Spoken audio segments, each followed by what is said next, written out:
The Juneteenth Order, June 19th, 1865. The people of Texas are informed that, in accordance with a proclamation from the Executive of the United States, all slaves are free. This involves an absolute equality of personal rights and rights of property between former masters and slaves, and the connection heretofore existing between them becomes that between employer and hired labor. The freedmen are advised to remain quietly at their present homes and work for wages. They are informed that they will not be allowed to collect at military posts, and that they will not be supported in idleness, either there or elsewhere. Freedom was very important to them. Here in Galveston, you're at ground zero of where the Juneteenth message began, and really on sacred ground. It's more than just a celebration. A matter of pride and joy and empowerment in my community. Once they were rejoined with their families, the hard work of becoming economically self-sufficient went into play. The 40 acres promise was made, but unfortunately it was not kept. Is the American dream for me, or is it only for people who don't look like me? A lot of people, they look at slavery as if it didn't happen. No one can say, oh, that's not my history. No, it is. We all fall into that history. Juneteenth, 1865 to 2022, the pursuit of economic equality.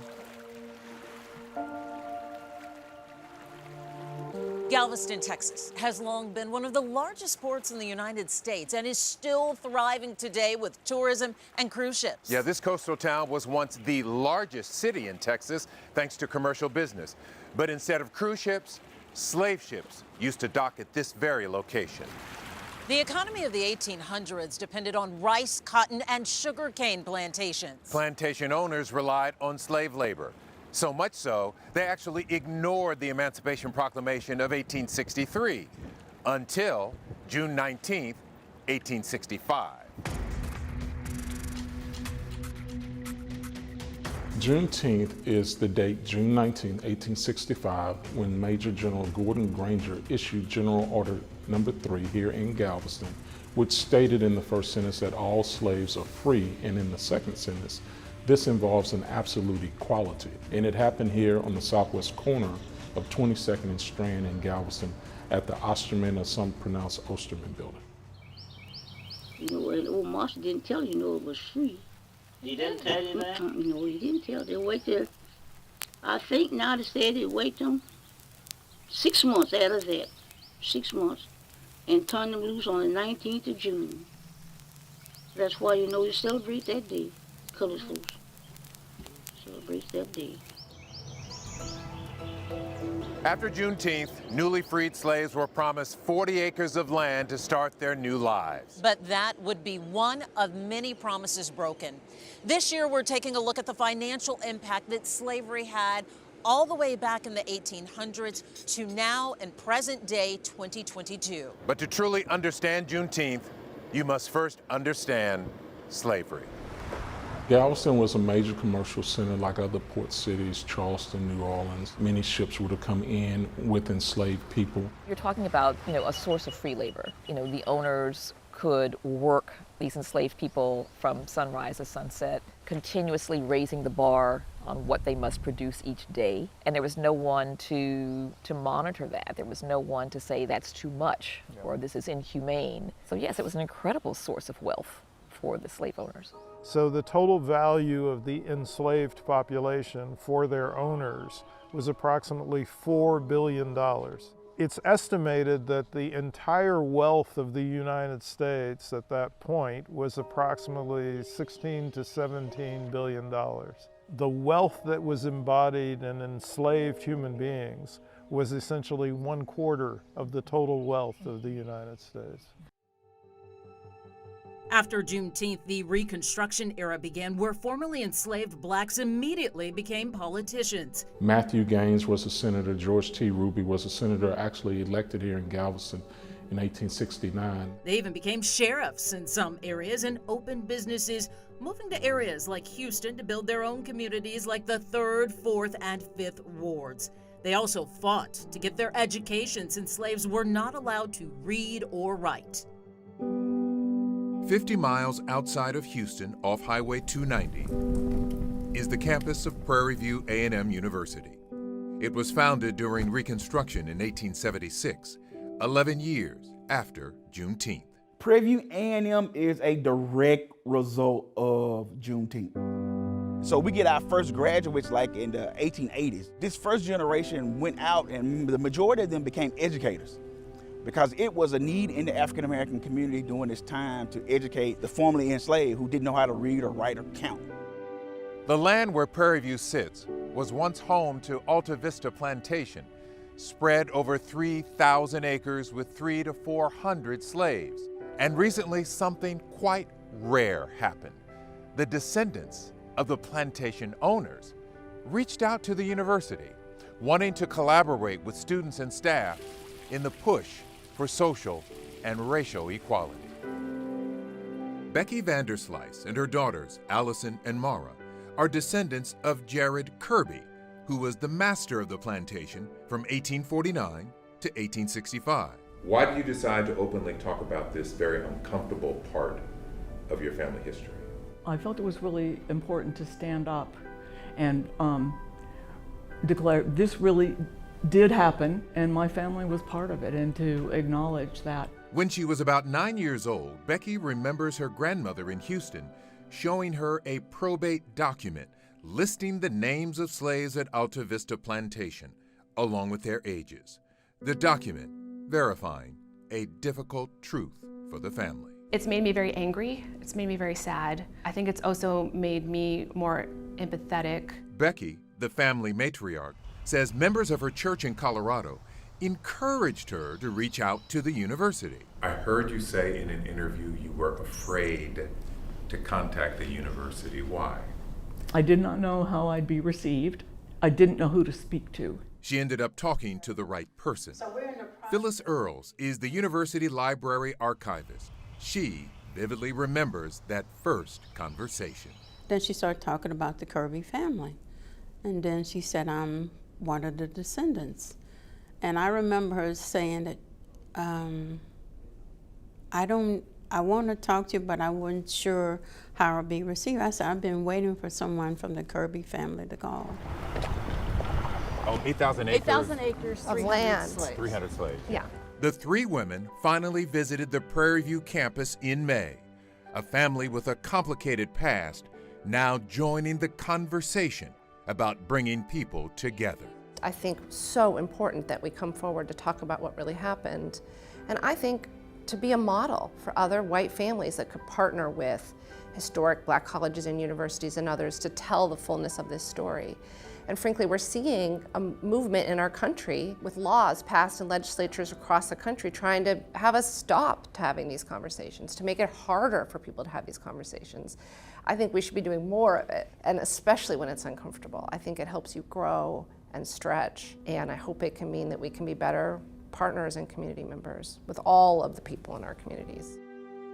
Juneteenth ended slavery, but it meant newly freed Texans would begin their pursuit of economic equality with practically nothing. A woman who was interviewed when she was 105 in the 1930s, and she was a slave on the Alta Vista plantation. And she tells a story, when she was a slave, she never had shoes. So, you know, our relative never gave shoes. When she got her first pair of shoes, after emancipation, when she was freed, she said that she sometimes hated to wear them and she would just look at them with pride. And so I feel like that just really captures how horrific and how limited the experience was when they were slaves, and then, you know, just the mundane everyday things that became such amazing examples of what they were then able to have after emancipation. Conversely, according to the Texas A&M Board of Trustees records, the Kirby family sold Alta Vista Plantation to the state of Texas in 1876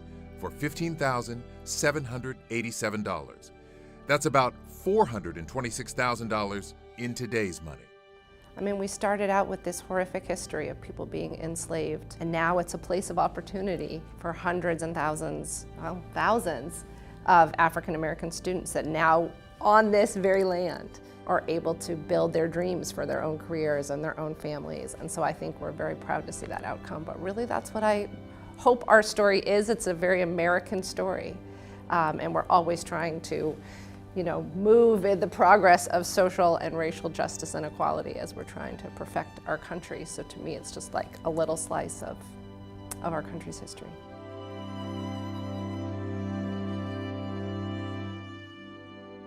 I was about 9, 10 years old, maybe more.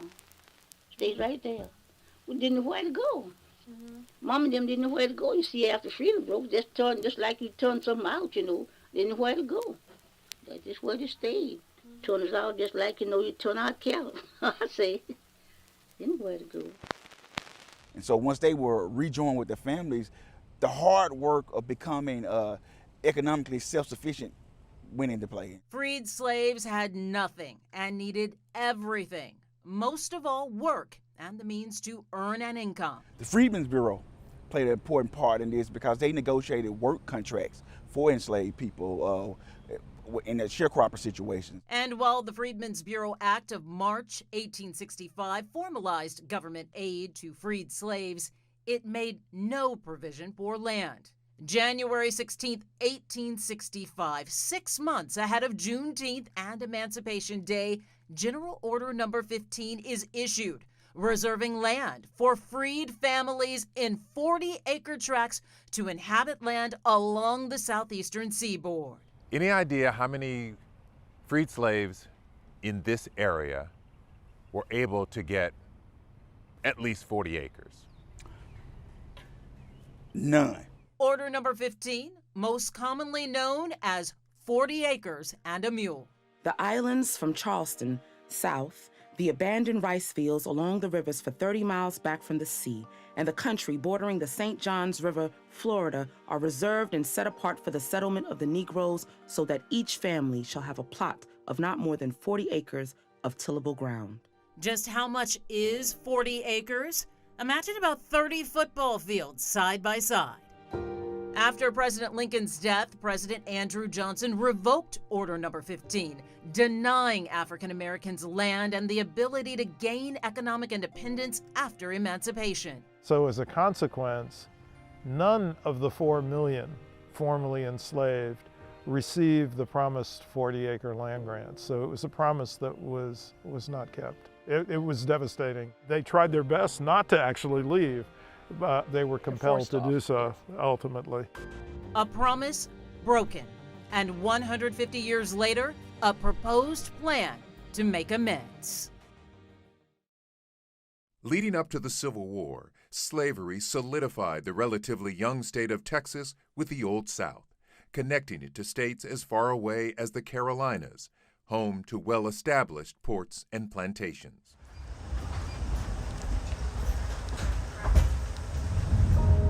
North Carolina, the Tar Heel State, where the capital city boasts native sons, and the civil rights icon, Dr. Martin Luther King Jr.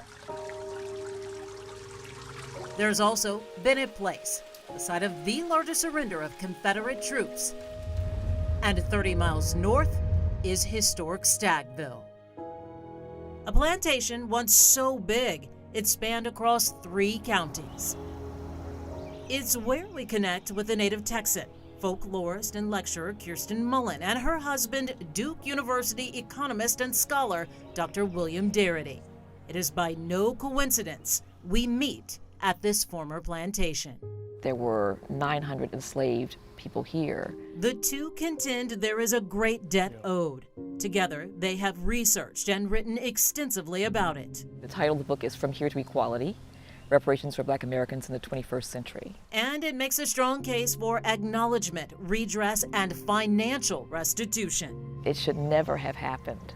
But because it happened, and because we know how it came about, we have the obligation to do something about it. That something is reparations. And we live in a world where money is often the way that we acknowledge harm. Harm that did not end with slavery, but also became the law of the land with Jim Crow. Nearly 100 years of legal segregation, of the period of white terror, when black people began to assert themselves either through the acquisition of land or businesses or just having accumulated some capital. This played out all across the country, from what's now known as Black Wall Street in Tulsa to North Carolina and Texas.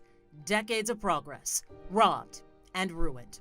And as time passed, legal segregation continued to fuel racism with discriminatory practices and federal policies. The federal government's actions and practices have created the racial wealth gap, and it is the federal government that's the culpable party.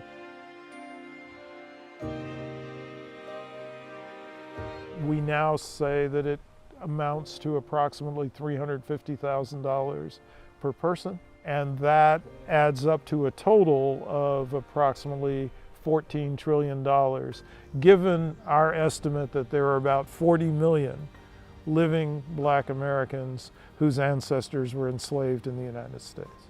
And they propose the government pay direct cash payments, not programs. It's worked for others. The German government compensates Holocaust survivors. And according to the Conference on Jewish Material Claims against Germany, negotiations since 1952 have led to Germany paying $90 billion to Holocaust survivors. In the United States, surviving Japanese Americans held in internment camps during World War II were awarded money in 1988 by the United States government in one-time cash payments of $20,000 each. Why hasn't it happened for Black Americans whose ancestors were enslaved here?